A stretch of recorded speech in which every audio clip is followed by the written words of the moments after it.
మన పరలోకపు తండ్రి అయిన దేవుని నుండి ప్రభు అయిన యేసు క్రీస్తు నుండి కృపయు సమాధానము మనందరకు కలుగునుగాక. ఆమేన్. ఈ దినము అంశము మానవులతో మాట్లాడిన దేవుడు. మానవులతో మాట్లాడిన దేవుడు. ఆదికాండము 3వ అధ్యాయము 9-10 వచనములలో ఈ విధంగా వ్రాయబడి ఉంది. దేవుడైన యెహోవా ఆదామును పిలిచి, నీవు ఎక్కడ ఉన్నావనెను. అందుకు అతడు, నేను తోటలో నీ స్వరము వినినప్పుడు దిగంబరిగా ఉంటిని గనుక భయపడి దాగుకుంటున్నాను. దేవుడు ఆదామును అవ్వను సృష్టించి ఏదెను తోటలో ఉంచి అక్కడ చల్లపూట వేళ అక్కడకు వచ్చి వారితో ప్రతిదినం ముచ్చటించేవాడు. అయితే వారు సాతాను మోసములో పడి దేవుడు తినవద్దని చెప్పినటువంటి ఆ పండు తిని దిగంబరిగా ఉన్నామని తెలుసుకున్నారు. చల్లపూట వేళ దేవుడు అయినటువంటి యెహోవా తోటలోనికి వచ్చినప్పుడు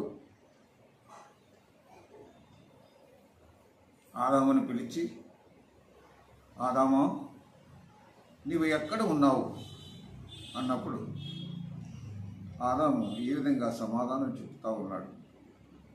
తోటలోని స్వరం విన్నప్పుడు నేను దిగంబరిగా ఉంటిని కనుక భయపడి దాగుకొంటిని అన్నాడు.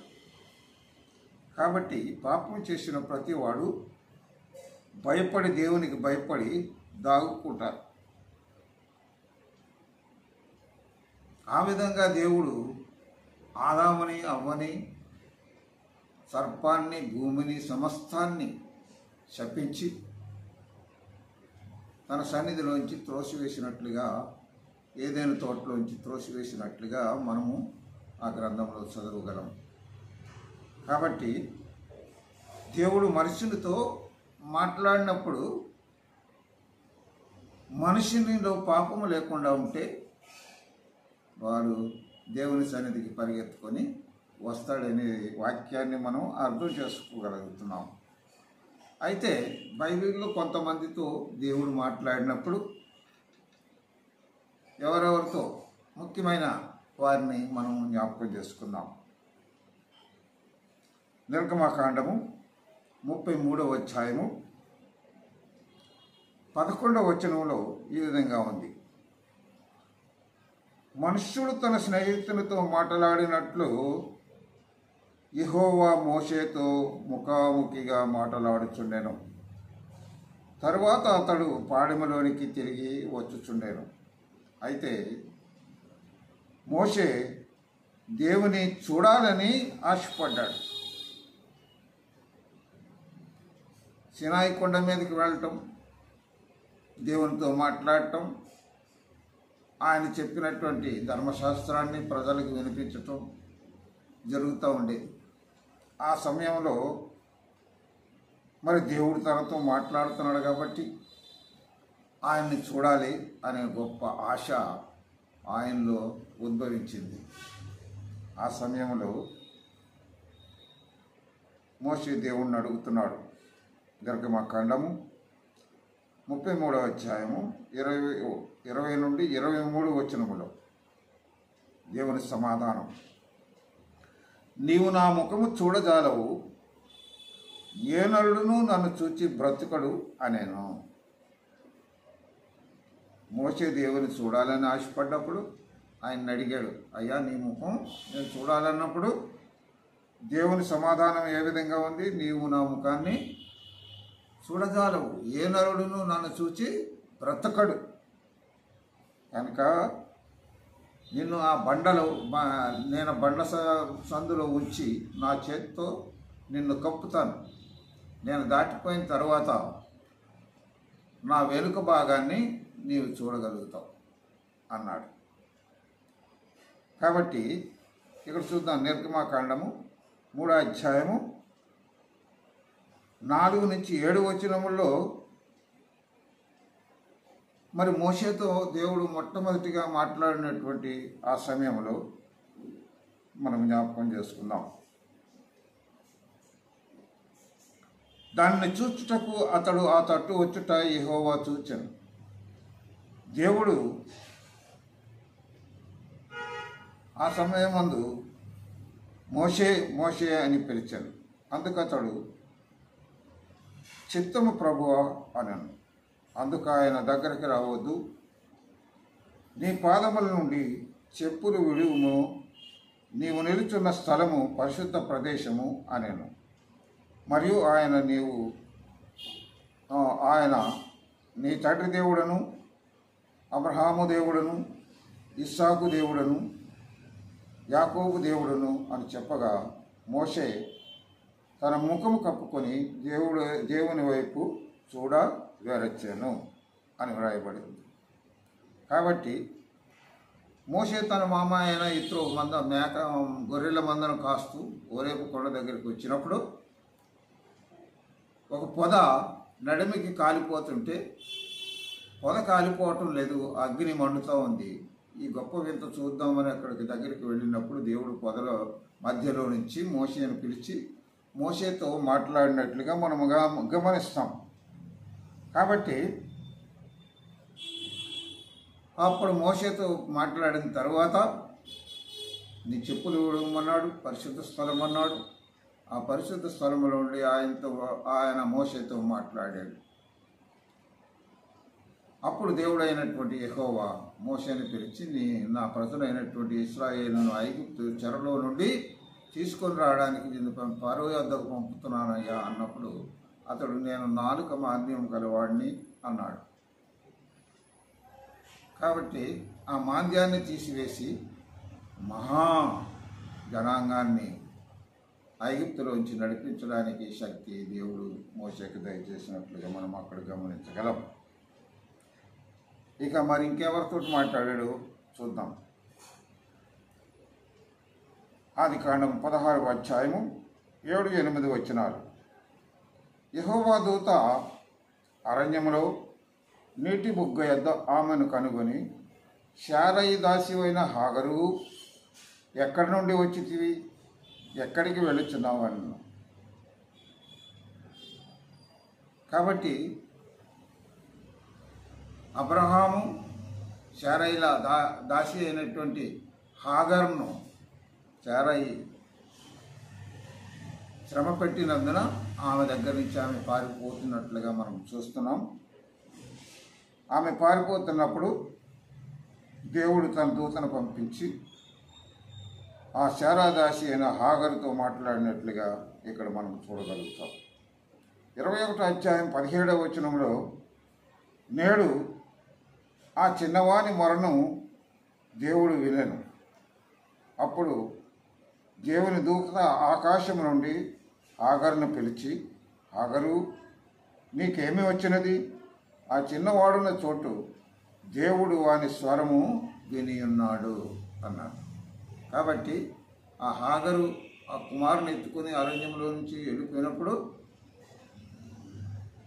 నా కుమారుని చావు నేను చూడలేనని ఆమె దుఃఖంతో ఉన్నప్పుడు ఆ కుమారుని స్వరము దేవుడు విని హాగరుకు అక్కడ దాహానికి నీటి బుగ్గను దయచేసినట్లుగా మనం చూస్తున్నాం.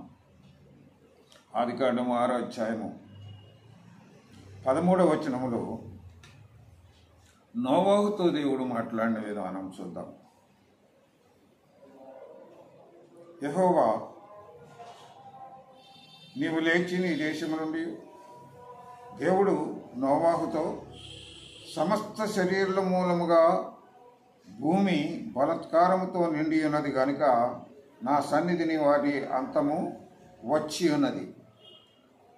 ప్రతిసారి మానవుతో నీవు ఒక ఓడను తయారు చేసి దానిలో ప్రవేశించాలి అని 120 సంవత్సరాల పూర్వం నోవాహుతో దేవుడు మాట్లాడి ఓడను ఏ విధంగా చేయాలి, ఎన్ని అరలు పెట్టాలి, ఎన్ని అంతస్తులు పెట్టాలి, అన్నీ కావలసినటువంటి జ్ఞానాన్ని నోవాహు దయచేసినప్పుడు నోవాహు మరి ఓడను తయారు చేశాడు. ప్రపంచంలో జలప్రళయం వచ్చింది. ఆ నోవాహు చేసిన ఓడ అరారాతు కొండ మీద ఆగిపోయింది. ఇదంతా చరిత్ర సత్యముగా నేటికి నిలిచినటువంటి గొప్ప సత్యం. దేవుడు నోవాహుతో మాట్లాడట. తర్వాత దేవుడు అబ్రహాముతో మాట్లాడినట్లుగా మనం చూస్తున్నాం. ఆదికాండం 12వ అధ్యాయము 1-3 వచనాలు, మొదటి నుంచి 3 వచనాలు. యెహోవా, నీవు లేచి నీ దేశము నుండి, నీ బంధువుల యొద్ద నుండి, నీ తండ్రి ఇంటి నుండి నీవు బయలుదేరి నేను నీకు చూపించు దేశమునకు వెళ్ళుము. అక్కడ నిన్ను గొప్ప జనముగా చేసేదను అన్నాడు ప్రభు. నీ నామమును గొప్ప చేసేదను అన్నాడు. అప్పుడు అబ్రహాము దేవుని నమ్మాడు. దేవుడు అది అతనికి నీతిగా ఎంచాడు. అబ్రహాము దేవుని మాటను విని ఊరు అనే ప్రదేశంలో మెసొపొతామియా దగ్గర అక్కడి నుంచి బయలుదేరి దేవుడు చూపించేటటువంటి కానాను దేశానికి ప్రయాణమై వెళ్ళినట్లుగా మనం చూస్తాం. ఆ విధంగా దేవుడు అబ్రహామును పిలిచాడు, అబ్రహాముతో మాట్లాడాడు. అబ్రహాముకు కష్టాల్లోనూ, ఇబ్బందుల్లోనూ, ఇరుకుల్లోనూ, శోధనల్లోనూ ఆయనతో మాట్లాడాడు. అలాగే ఇంకా ఏలియాతో మాట్లాడాడు, ఎలీషాతో మాట్లాడాడు, సమూయేలుతో మాట్లాడాడు, దావీదుతో మాట్లాడాడు, సొలొమోనుతో మాట్లాడాడు. ఇవన్నీ చెప్పుకోవడానికి మనకి సమయం లేదు కనుక ఇంకా 1-2 విషయాలు మనం చూసి ముగించుకోవచ్చు. లోతుతో మాట్లాడినటువంటి దేవుడు ఆదికాండం 19వ అధ్యాయము 1వ వచనం. ఆ సాయంకాలమున 3 దేవదూతలు, 2 దేవదూతలు మరి సొదొమలో ప్రవేశించారు.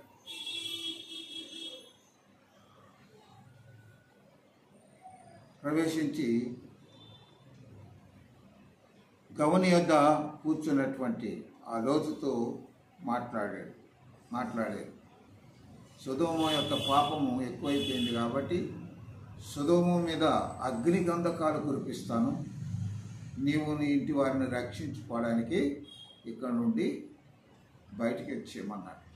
ఆ విధంగా లోతుతో మాట్లాడినట్లుగా మనం చూస్తున్నాం. ఆ తర్వాత యాకోబుతో మాట్లాడాడు. ఆదికాండము 28వ అధ్యాయము 13వ వచనం. మరియు యెహోవా దానికి పైగా నిలిచి, నేను నీ తండ్రి అయిన అబ్రహాము దేవుడును, ఇస్సాకు దేవుడునైనా యెహోవాను. నీవు పండుకొన్న ఈ భూమి నీ సంతానమునికి ఇచ్చేదను అని వాగ్దానం చేసినట్లుగా అక్కడ చూస్తున్నాం. అప్పుడు యాకోబు నిద్ర మేల్కొని, నిశ్చయముగా ఇది యెహోవా గవని నాకు తెలియకపోయేనే అన్నాడు. నేను మరలా క్షేమముగా తిరిగి వచ్చినప్పుడు ఈ స్థలము యెహోవా మందిరము అగును అని వాగ్దానం చేశాడు. అక్కడ రాయిని నిలబెట్టి ఆ రాయి మీద తైలం పోసి అభిషేకం చేసినట్లుగా మనం చూస్తాం. 46వ అధ్యాయం 3వ వచనం. మరియు ఆయన నీ దేవుడును, నీ తండ్రి దేవుడును, ఐగుప్తుకు వెళ్ళుటకు భయపడకము అన్నాడు. నేను ఐగుప్తులకు నీతో కూడా వస్తాను, అంతేకాదు నిశ్చయముగా నిన్ను తిరిగి తీసుకుని వస్తానని యాకోబుతో దేవుడు వాగ్దానం చేశాడు.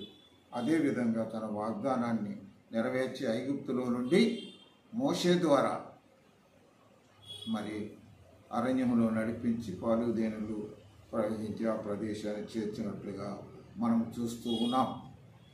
కాబట్టి ఈ మాట్లాడినటువంటి దేవుడు ఇంకా చాలామందితో దేవుడు మాట్లాడాడు. ప్రవక్తలందరితో మాట్లాడాడు, ప్రవక్తలతో మాట్లాడించాడు.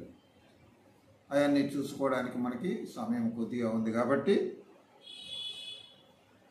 ఈయన అంత్యకాలంలో ఎలా మనుషులతో మాట్లాడుతున్నాడని చూద్దాం. ఈ యుగాంతమందు దేవుడు మనందరితో కూడా మాట్లాడాడు. హెబ్రీయులకు రాసిన పత్రిక 1వ అధ్యాయము 1-2 వచనములు. పూర్వకాలమందు నానా సమయముల్లోనూ నానా విధములుగాను మన పితరులతో మాట్లాడిన దేవుడు ఈ దినమున అంతమందు కుమారుని ద్వారా మనతో మాట్లాడాను. ఆయన కుమారునికి సమస్తమును వారసునిగా నియమించాను. కాబట్టి సమస్తానికి వారసునిగా నియమించినటువంటి ఆ యేసు ప్రభు ఈ దినముల్లో మనతో మాట్లాడుతూ ఉన్నాడు. ఆయన స్వరం విని ఆయన సన్నిధికి చేరిన వారు రక్షింపబడి పరలోకంలో ప్రవేశిస్తారు. ఈ వాక్యము ద్వారా దేవుడు మనలందరినీ ఆశీర్వదించి నడిపించునుగాక. ఆమేన్.